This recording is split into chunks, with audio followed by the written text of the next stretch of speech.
Bonjour, je suis en compagnie de François Cellal, qui est le président du CNNHG. François, merci de nous avoir accordé cette petite interview. Le CNHG va piloter une session, une ou plusieurs peut-être sessions au cours des JNLF 2023. Tu peux nous en dire quelques mots? Alors le CNNHG, pour ceux qui ne connaîtraient pas, c'est le Collège national des neurologues des hôpitaux généraux. C'est un nom un peu compliqué. Enfin, ça regroupe tous les neurologues qui sont en hôpital général. Et effectivement, nous animons toujours une journée dans le cadre des JNLF qui comporte deux sessions, d'où ton hésitation. Il y a toujours une première session qui est une session, on va dire, organisationnelle, qui s'intéresse à des problèmes de fonctionnement des services de neurologie en hôpital général, et une deuxième session qui, elle, est, si on veut, un peu plus ludique et pratique, qui est une session de cas cliniques, j'y reviendrai. Pour la partie organisationnelle de cette année, nous avons décidé d'être très à la mode. Nous parlons le terme est un peu provocateur, déserts neurologiques. Donc, ça revient à mettre en haut du panier les problèmes qui existent dans de nombreux services, qui sont les problèmes de recrutement, de fonctionnement de ces services. Alors nous aurions pu envisager de faire une énième réunion où l'on raconte tout ce qui va mal. C'est tout l'inverse, ou presque tout l'inverse.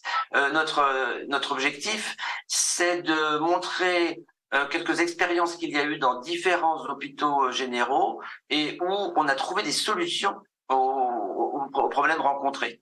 Et ce que l'on peut voir, c'est que les solutions qui ont été trouvées sont très diverses d'un cas à l'autre.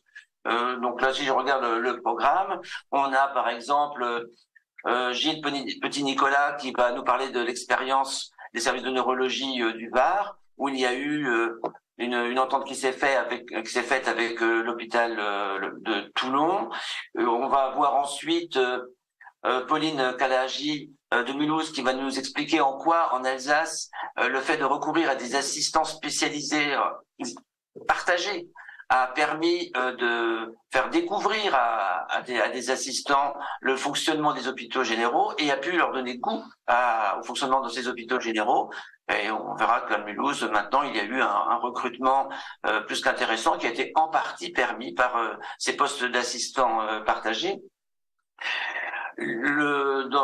Emmanuel Elie, lui, nous parlera de l'intérêt de créer des centres de compétences, ce qui permet, en lien avec le CHU, de faire éclore des surspécialités, des surspécialisations dans les services de neurologie, ce qui ne peut qu'intéresser certains neurologues.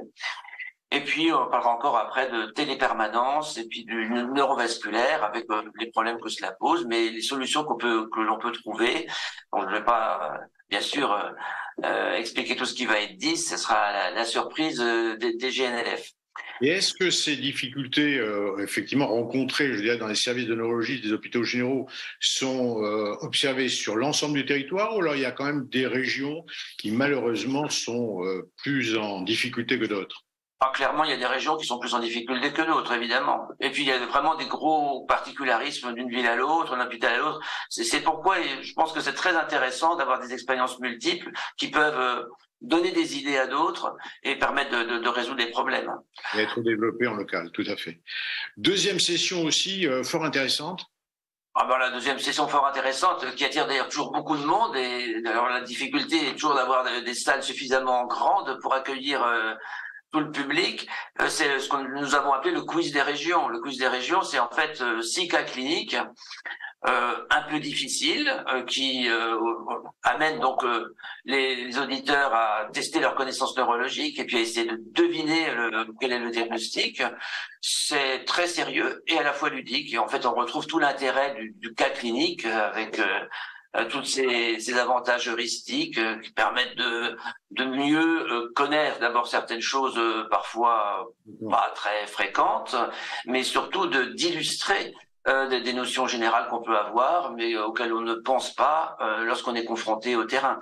Donc le principe de ce quiz des régions, c'est d'avoir toujours 3 cas cliniques qui sont présentés par des neurologues d'hôpitaux général de la région qui nous accueille. Donc là, c'est la très grande région Rhône-Alpes-Auvergne. Oui. Et puis 3 cas cliniques qui viennent d'ailleurs. Alors bien évidemment, nous ne pouvons pas vous dire de quel cas clinique il va s'agir, puisqu'il s'agira chaque fois d'essayer de trouver le diagnostic. Et c'est un rendez-vous qui est de plus en plus attendu et apprécié. Deux sessions donc fort passionnantes. Je reviens un peu sur la première session. Est-ce que à terme on peut imaginer un partenariat entre pour peut-être améliorer un peu le fonctionnement de certains services de neurologie avec les neurologues libéraux? Bien sûr. D'ailleurs, si je parle juste de mon expérience personnelle, j'ai beaucoup œuvré pour qu'il y ait des neurologues libéraux qui s'installent en ville, alors en l'occurrence à Colmar, et pour travailler de concert avec eux. D'ailleurs, ça fonctionne très bien. Alors après, ce partenariat peut se faire à différents niveaux. Tout dépend déjà des compétences, des désirs des neurologues libéraux, des besoins de l'hôpital. Mais par exemple, chez nous, c'est un neurologue libéral qui vient pour faire des injections de toxines botuliques à l'hôpital. Là, il y a des projets de faire la neuro-ophtalmologie avec d'autres neurologues qui vont s'installer bientôt, bien sûr. Mais je crois que ce qui est important, c'est de justement être capable d'abord être à l'écoute des besoins des uns et des autres et être capable de repérer ce qui va permettre de faire du lien. Mais nous sommes obligés de travailler ensemble. Les difficultés actuelles auxquelles nous sommes confrontés montrent bien que ce qui est important, c'est de travailler ensemble. Et surtout pas de travailler chacun dans son coin en ne regardant que ses propres problèmes. Eh bien, merci infiniment, François. On va se quitter sur ces bonnes paroles. Il faut effectivement travailler en bonne entente et s'articuler avec les centres hospitaliers universitaires, les neurologues libéraux. Merci infiniment, François. Bonne journée. À toi aussi.